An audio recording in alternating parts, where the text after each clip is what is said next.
Hey everyone, welcome back to Live Paint People with James on a Friday night. Hit that like button as you're coming in. Really appreciate it. Helps push this out to more people. And subscribe if you haven't already. But I know a lot of you are my faithful subscribers, and I love you for joining me on another Friday evening. So today is going to be a fun day because we're going to delve into the world of design a little bit and look at some ideas for bathrooms that maybe are a little unusual, a little bit different, and kind of discuss whether they're a good idea or they're maybe not even that ingenious to begin with. And yes, that is a giant Amazon box. I got to build something for my daughter for her Christmas, and I haven't gotten around to it yet. So it's just going to be hanging there in the background. No big deal. Hello, everyone. Coastal Diva. Good to see you. Good to see you. So the way that this is going to work is we're going to talk about this wonderful article on homenetwork.ca about these unusual bathroom reno ideas.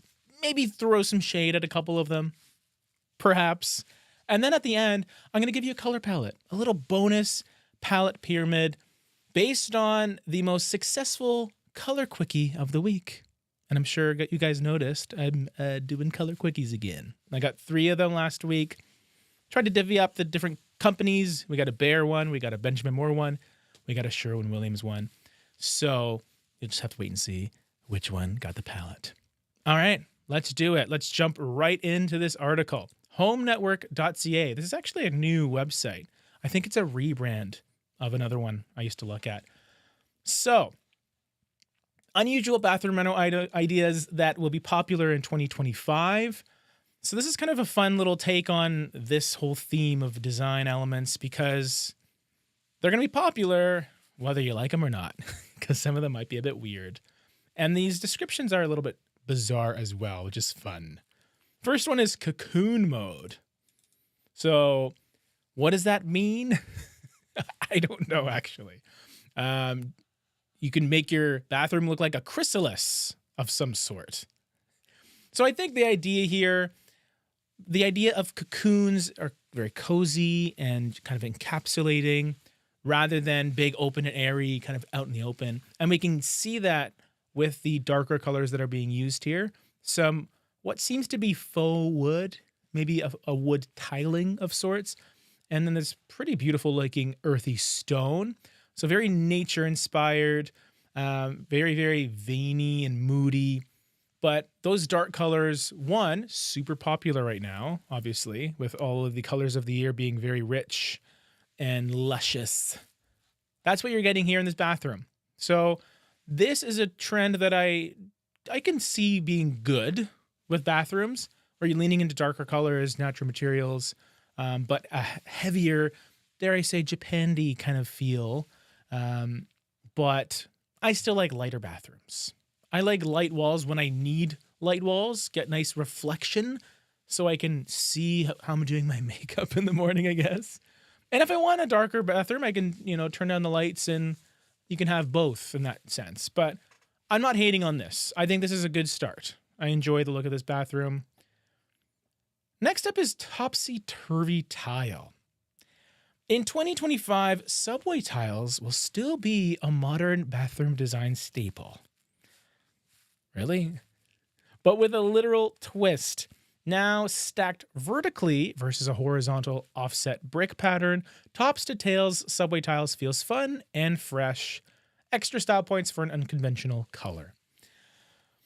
I don't know about you, but this doesn't feel unusual to me. It doesn't feel exciting. It doesn't feel like something that's like really going to take over the bathroom design world. It's just subway tile. It's like the most quintessential, like stereotypical tile out there. And yes, it is vertical and they are kind of just lined up sequentially. There's no offset. Fair enough. At least it isn't herringbone, maybe.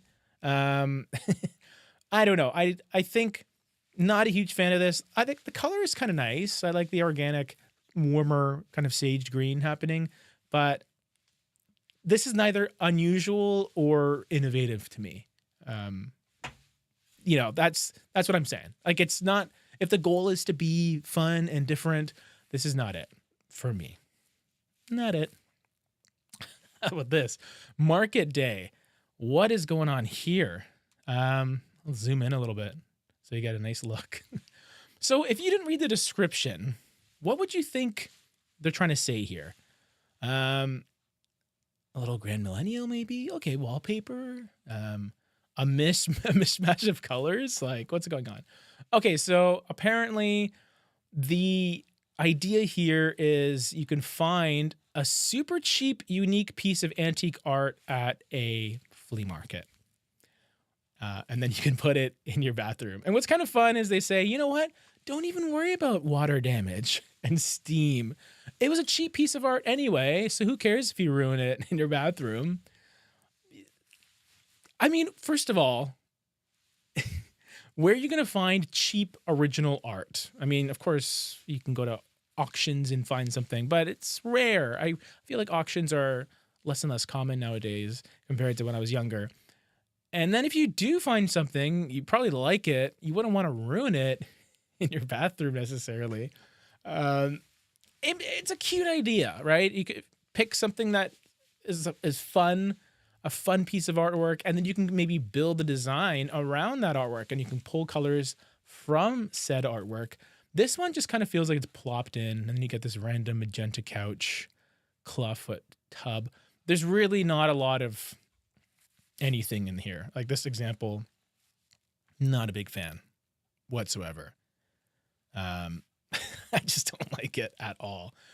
But maybe the idea, there's something there where you can be really cost effective by going to one of these antique markets or flea markets, and you can find a hidden gem. But that's assuming that you can kind of bank on that. And I don't know, it's not very helpful, is it?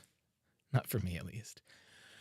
Now this one, okay, laundry day, smart bathroom design ideas optimize available square footage to match up to the functionality of daily life. By inserting a stacking washer and dryer directly into the bathroom, you can cut down on travel time between home zones.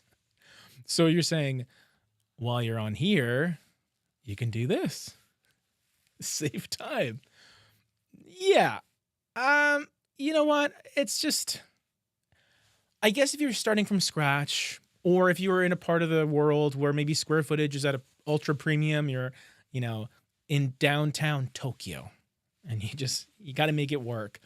I think you'll have to do that. You'll have to squeeze in your laundry in a bathroom or even in the kitchen. I feel like that's pretty common as well.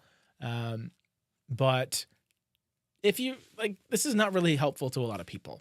Because if you have a home, you already have a laundry area, typically, especially in the Western world. So to move it doesn't really make a ton of sense. But I guess, if you were designing in downtown London, maybe you can make it work. But I do like the convenience of, kill two birds with one stone. Or as my former Soviet Union mother would say, shoot two wolves with one bullet. That's the most Soviet saying I've ever heard. Okay, this one makes me kind of mad, actually. Bath math. Next year, in 2025, which is in a couple weeks, as people embark on their bathroom renovation journeys, keep your eye on that bathtub. It may wander off. What do they mean by that? Bathtubs in the shower, like we see here. Already kind of a no for me. Bathtubs in the bedroom. Ugh. And even in the living room. What? Designers are giving bathtubs their own standalone design moment. No longer banished to the bathroom alone, tubs are taking up space anywhere we want them. Okay, designers. How about you chill? How about you, you don't get mold all over the place and maybe some indecent exposure if you have a nice bay window in your living room. Bathtubs, they belong in the bathroom. That's just very strange to me. Anytime I see a bathtub or a jacuzzi tub in a hotel image of this is the room you could get, I'm staying 30 miles away from that hotel. That's just horrifying to me. Not a huge fan at all. And then even this example, which is maybe the most tame version of a weird spot for a bathtub, which is in a shower. And I guess it kind of works, but it's kind of brutal when you think about it, because if you're not using the tub, then you just have this big old tub in your way when you're showering, and then you're getting water splashed all over it. Then you got to keep it clean, the upkeep of it all, moisture, mildew, mold buildup, all that stuff. Like, unless if you're a daily bath user and you're gonna have to like clean it up anyway, this is just not working for me. Make a wet room, like if you want. Just forget these glass walls. Just keep it all open at that point, and then give the shower and the bath a little bit of breathing room at least. But man, who the heck is putting a bathtub in their living room? Maybe in the form of like a photograph, if you're really into photography. That's the only way it belongs there. Man, brutal. Now this is awesome. Haute, hot cold. As Nordic spas with their circulation improving, hot cold circuits continue to pop up across the country. So too do new bathroom design ideas. Why pay a spa entry fee when your own bathroom doorway could be that point of entry? So we have a bit of a tub here, perhaps a cold plunge, and then a sauna. Now, again, kind of similar to the laundry example we just talked about. It's like, this is more than just a coat of paint. Like, this is a significant addition to your bathroom. Probably requires a lot of construction to sort of make it all fit, especially if you wanted something that looked this nice, which admittedly it does, without going overboard. Like, these tiles, they're pretty standard looking, nothing too over the top, but you have this beautiful dynamic of cool and warm tones as well, which signifies cold tub, hot sauna. Very nice. But it is pretty nice in theory, but I actually had like $1,000 little sauna in my parents' house when I was growing up. We never used it. So it's always nice just to look at, and just to know you have a sauna is kind of nice. But day to day, if you're not using it, then it's just wasting space. So maybe not practical. Ooh, You're So Vanity. So this is basically a fun take on a vanity. And I believe they actually have repurposed wood. Yeah, repurposed original hardwood farmhouse floorboards, which is kind of cool. That's how they made this vanity here. And I like this. I think this is interesting because there's history that's tied to the home that's been reused. I mean, the wallpaper is another thing, but the vanity, it's cool. Like, it's not too over the top. It, I think, suits the space. I can tell by the flooring, it's probably an older home, right? So it works for me. So I think, yeah, by going with more non-traditional shapes and forms and repurposing things, especially from the house itself, I think is nice.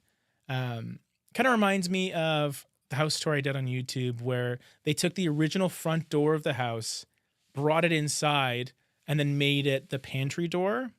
Like, stuff where you can do that, where there's actually a story behind it and it's related to the home itself or the area that it's in. I like that. And it's a neutral color. It's very muted. It's just the form is what allows it to stand out, because you have this wallpaper that's really taking up a ton of this visual bandwidth, I would say.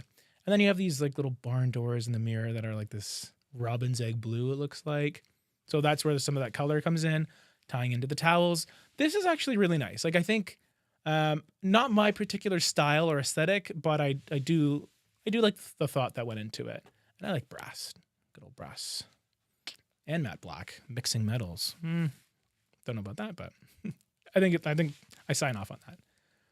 Now, here is one that is a little bit different. Unsure, honestly. Totally plastered. Yes, plaster walls in your bathroom. Interesting. If regularly scrubbing tile grout grinds your gears, maybe it's time to scrap tile altogether and opt for one of the most unusual bathroom renovation ideas for 2025, plaster. This super water-soluble material that shouldn't belong in a bathroom under any circumstance. However, the key here is sealed plaster. So plaster walls, getting that color, that texture, but then you seal it off with a top coat. So it actually reduces maintenance and maximizes the space. And this is funny. Taking out tile can add centimeters to the square footage. So when you have your listing for your home, when you're selling, instead of 1,400 square feet, you can actually say 1,400.06 square feet because you got rid of the tile. I'm being a bit sarcastic and kind of a jerk. It actually, that could make a difference in a small space like a bathroom, especially if you have thicker tiles. And then, there is perhaps a small difference, especially in like a small shower area. Like I've noticed too, when you take out the tiles in a shower, it does feel way bigger. So if you don't replace tiles afterwards, yeah, maybe there is like a psychological effect of, yes, I got a bigger bathroom now. I will say what's kind of cool here is they're ranging from soft white to dove gray to red ochre, adding natural pigments to just get that right dusty hue. So the color kind of does win me over. I think it's really nice how the 60-30-10 rule is kind of being applied here, where there's a lot of off-white, kind of light gray, and then you have this ochre, beautiful, bronzy terracotta color, copper almost, and then a little bit of black as well, highlighting things. But you're also incorporating nice textures. So you have the visual texture of the plaster. You have obviously the tiles to the left and the right. You have the floor, which is more of a gloss, like a nice, almost looks like stained concrete, perhaps. But it has a nice sheen to it. So even this glass actually they used is textured too, right? It's not just a flat pane. So I like this. I think as long as that plaster is sealed properly, oh my goodness, then it works out. Luckily, the shower is attached to the tile wall, so you should be good to go there. And then, just the bathtub is at the back. So as long as you're not doing crazy splashing like my toddler daughter in the tub, then you should be okay. Oh, man. Daughters, they're great. Playroom. Whoa. Okay. When it comes to playful contemporary bathroom design, traditionally powder rooms have had all the fun. True. I always mention how powder rooms are the first place you can experiment with color. But maybe other bathrooms can work too. Bold wallpapers, bright colors, and quirky tile choices were neatly contained in those tiny semi-public toilets, but no longer. The design fun times have broken through the powder room borders and crossed into bathrooms throughout the whole home. So in 2025, make a play date with color, pattern, and unconventional material choices. Okay. Don't like the mix of tiles. Let's start there. The primary Lego block mosaic tiles, the orange in the orange, and then this random, looks like dark green tiling, this brighter orange randomly here. I want to relax in a bathroom. I don't want to look like I'm on an acid trip, and that's kind of how I feel here. The only saving grace of this example is that idea of don't just make your powder room fun, or in this case, psychotic. There's just so much going on. And I guess it's maybe someone might think, okay, it's so bad it's good. But there's a lot that I don't like. Although, is this a bidet? I kind of want a bidet. I don't know why I mentioned that. Sorry, chat. Japan's got their bidet game going strong, don't they? And then we have statement stone. Not super unusual, to be fair. Actually quite a classic look. Just great, dynamic stone, natural stone, marble, onyx.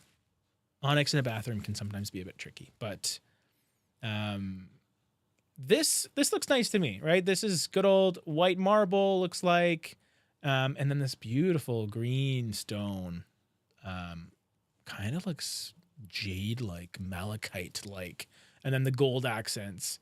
Not normally too keen on gold for my warm metallic needs. I do favor a little more of the bronzy type of direction, but I like this. I think it goes with the green quite well. Perhaps a bit gaudy, right?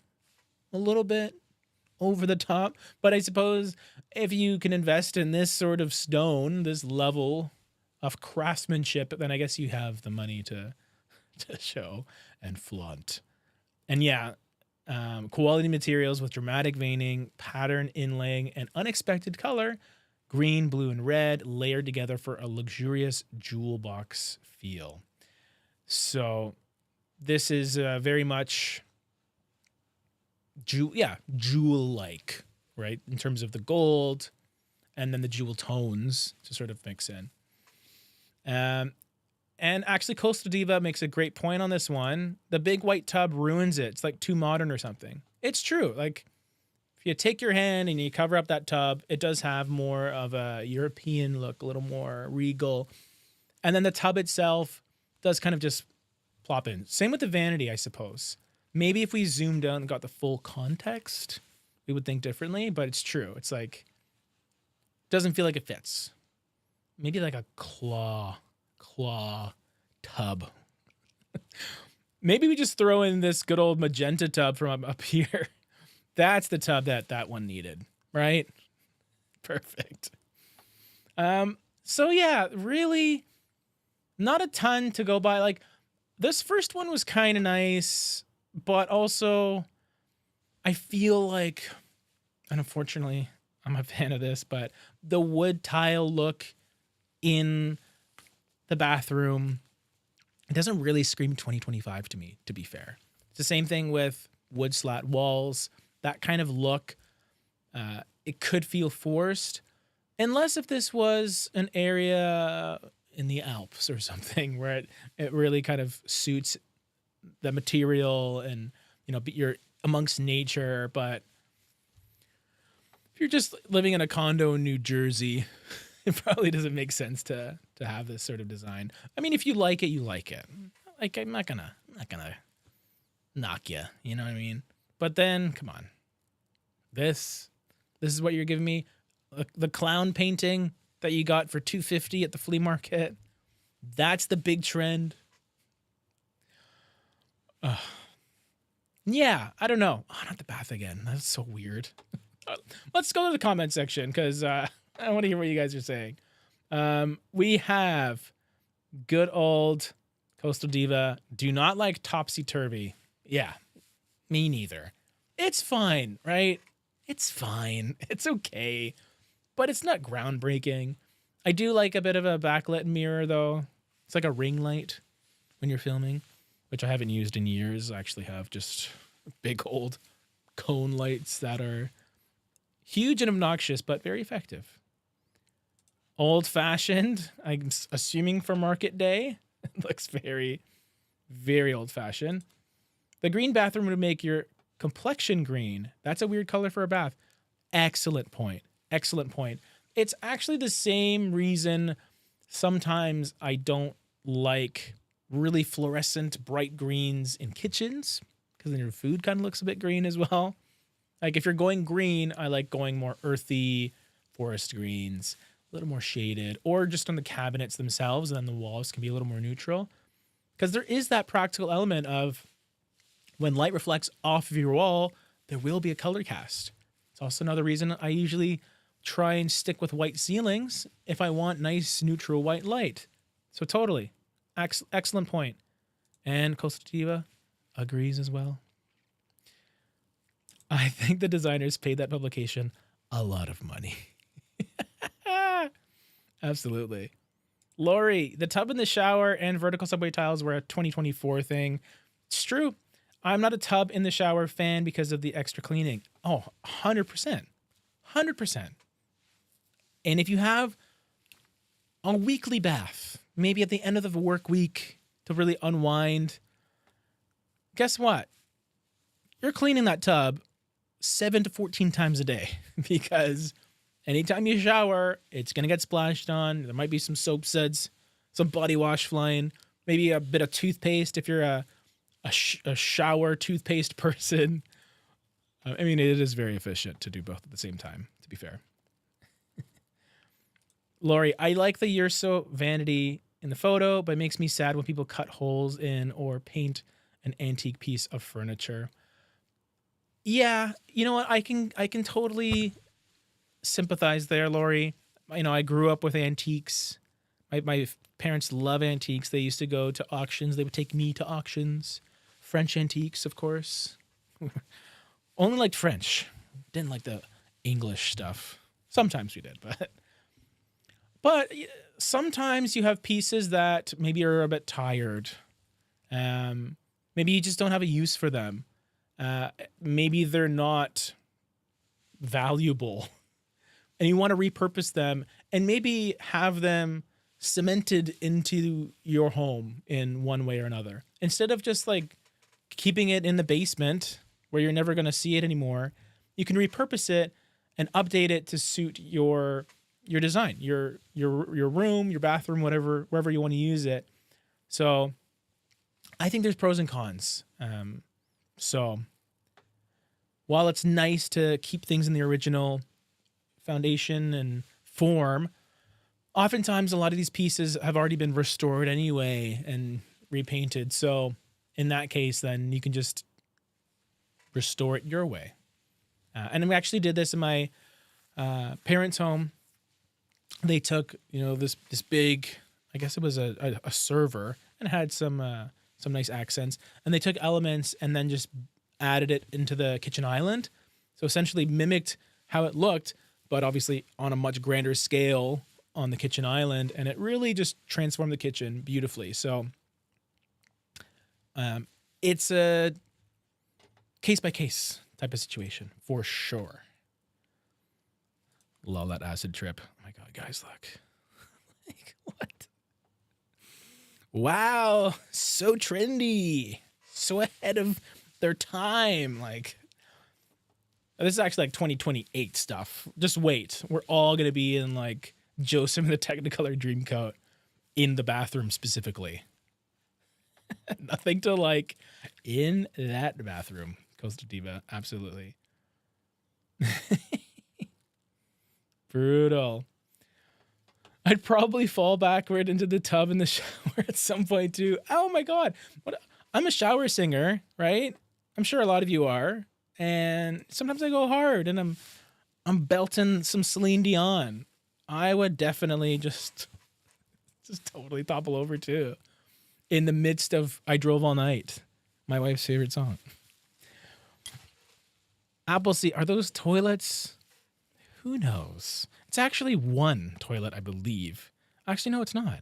I thought it was a reflection at first, but I'm very confused. You know what? Getty Images, I don't buy you.